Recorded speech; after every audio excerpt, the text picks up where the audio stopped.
We see it if we keep looking at the life and experience of St. Peter, that his name given at birth, Simon. And we're even revealed that one day he'll be called Peter, even before Jesus gives him that name. Matthew kind of gives us that hint, calls him Simon Peter.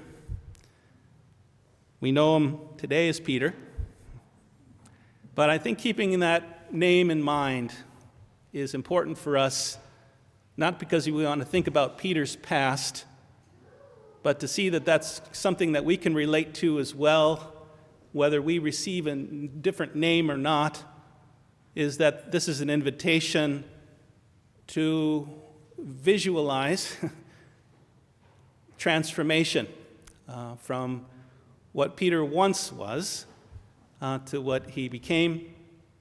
And that wasn't a power that he had on his own as Simon, but only as the one blessed and strengthened and called by Jesus Christ, one who was struggling to articulate who Jesus was.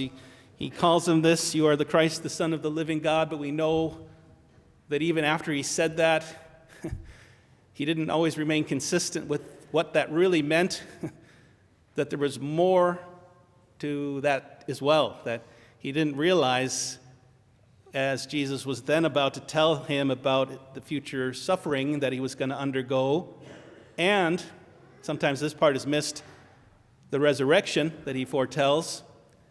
St. Peter, it took him a while.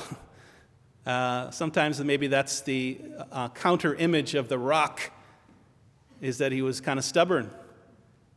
Can you relate? I can. And yet, Jesus wanted to change that stubbornness into a foundation, an unchanging confidence in Jesus Christ. So we can see how the raw materials are there, but with Jesus there, begin to be transformed from a stumbling block or stubbornness to fidelity and ongoing commitment, unchanging courage and strength that he began to reveal after he experienced Jesus risen from the dead. So it wasn't before, it was after, and it was a power that stems from the cross of Jesus Christ and what the Father was doing in that time. God the Father, even though it looked like a failure, it became and has become for us the source of this ongoing strength and sure foundation that we know where to turn to, we know who to turn to, even though we don't always know what to do. We have to discern that in relationship with the rock that is Jesus Christ in our lives, his witness to us, his encouragement for us, even though sometimes our lives might look an awful lot like his did at the end, the cross, the crucifixion, the struggle, that his fidelity to the Father didn't seem to take that necessarily away from him, but somehow transformed the suffering that he endured into the source of life for us. So St. Peter, obviously, it takes a while to come to terms with that reality, and yet he did.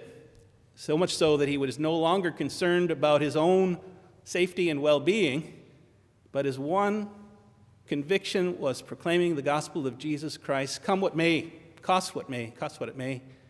And they suggest that he was also, in some ways, treated as Jesus was. They think that he was also crucified. That must have seemed perhaps initially like a failure.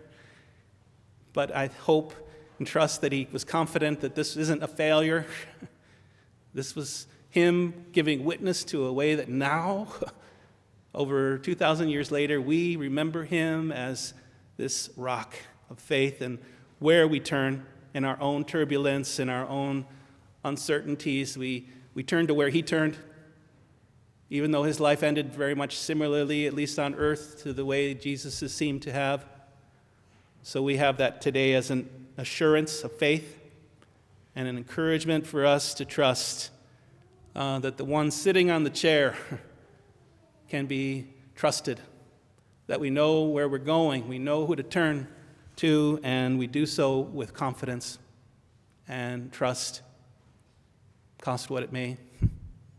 So we ask the Lord to help us this day, both through the intercession of St. Peter, St. Anthony, to help us grow more and more in the ways that Peter did, away from stubbornness, away from hard-headedness, towards this softness and tenderness of faith in Jesus Christ, this deep, abiding relationship in ways that will help us not only receive that gift and celebrate it, savor it, but open it up, share it with other people, make our lives about that commitment to open this way of faith in Jesus Christ to others.